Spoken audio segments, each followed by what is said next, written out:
Allah ya fishi min zarka daga wannan ka kana sai annabi ce yarhamullahu aki Musa Allah ya ji kan annabi Musa laqad uzi bi akthar min haza an cutar da shi sama da wannan fasabar ya hakuri daga abubuwan da aka cutar da Musa suna da yawa abin da aka cutar da Musa wanda ni hankali na ya da shi kuma hankali ya fi kwanciya da annabi Musa ya tafi zai je an so a taura kafin ya dawo mutane sun kawo bauta da maraki za ku gane ko gane ba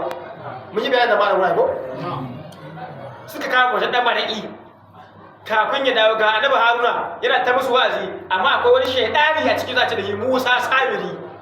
kun tana ko wani shaydani ana ce mishi Musa Samiri ya kera wani dan maraki da ƙasar da dokin mala'ika Jibril taka da ya kera wannan dan marakin sannan ya zo sai ya sa dan marakin yana motsi kuma yana kuka yana sauti sai bayan ya tafi wannan Musa Samirin annan Musa ya tafi sai wannan Musa Samirin ya zo ya ce to ai Musa ya ce ya tafi gurin Allah bayan ga Allah na shaɗan ya mata da shi